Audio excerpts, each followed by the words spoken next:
அந்த பக்கமெல்லாம் பேர்ந்துருக்கு.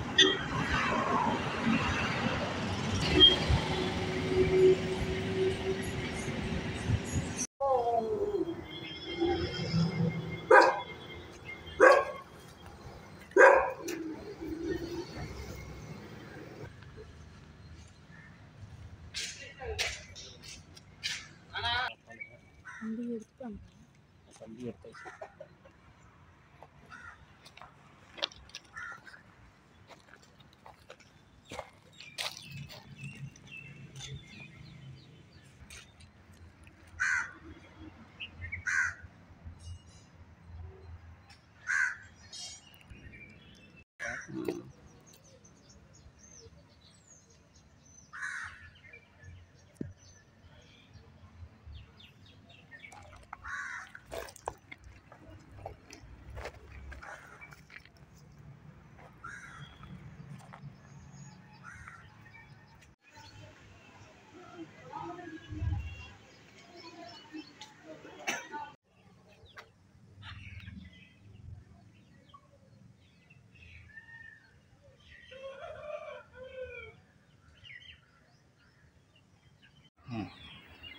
நாங்கள் வந்து காமலாபுரம் உதயம் நகரில் இருக்கோம்.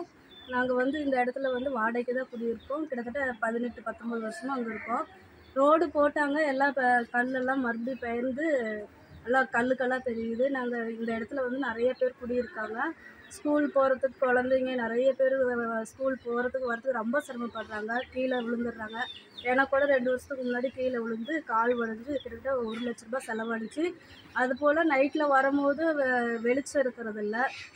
குழந்தைங்க பேரண்ட்ஸ் எல்லாம் வரும்போது இருட்டில் வரதுனால பள்ளம் எது மேடு எதுன்னு தெரியாமல் கீழே விழுந்துடும். அதனால் எங்களுக்கு மீன் விளக்கும் ரோடு போட்டு தரும்படி நாங்கள் கேட்டுக்கொள்கிறோம். என் பேர் ஆனந்தி.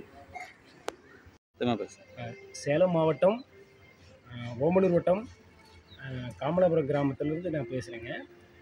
உதயம் நகரில் இருக்கேன். இந்த உதயம் நகரில் பார்த்திங்கன்னா ரோடு வசதி இல்லாமல் ரொம்ப ஜல்லி பரட்டி விட்டுருது, குண்டும் குழியுமாக இருக்குது. அதனால் இந்த சின்ன பிள்ளைங்கள்லாம் ஸ்கூல் போகிற பிள்ளைங்கள்லாம் ரொம்ப சிரமப்படுறாங்க. இந்த ரோடு போட்டு 13 வருஷம் ஆகுதுங்க.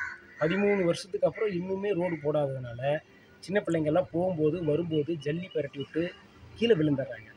கீழே விழுந்து அடிபட்டுருது. என் பையன் பாருங்கள், தையல் போட்டிருக்குது, கீழே விழுந்து சைக்கிள்லேருந்து கீழே விழுந்து அடிபட்டுருக்குது, தாடையிலேயே அடிபட்டுருக்குது. அதனால் ரொம்ப சிரமப்படுறோம். இதுக்காக மனுக்கள் கொடுத்தாலும் எந்த ஒரு நடவடிக்கையும் இல்லாதனால நாங்கள் ரொம்ப சிரமப்படுறோம். அது மட்டும் இல்லாமல் நைட்டில் நாங்கள் போக்குவரத்து இருக்கும்போது இருட்டாக இருக்குது, ஸ்ட்ரீட் லைட்டு எரிய மாட்டேங்குது. எரியாததுனால நாயெல்லாம் துரத்துனுச்சுன்னா இன்னும் நாங்கள் வேகமாக போக வேண்டிய சூழ்நிலை வருது. வேகமாக போகும்போது ஜல்லி பரட்டி விட்டு நாங்கள் கீழே விழுந்துடுறோம். அதனால் எப்படியாவது பொதுமக்களுக்கு ஒரு நன்மை செய்ய வேண்டும், அந்த கோரிக்கையை நான் வைக்கிறேங்க. என் பேர் ஜோசப் கிசான் சிங்.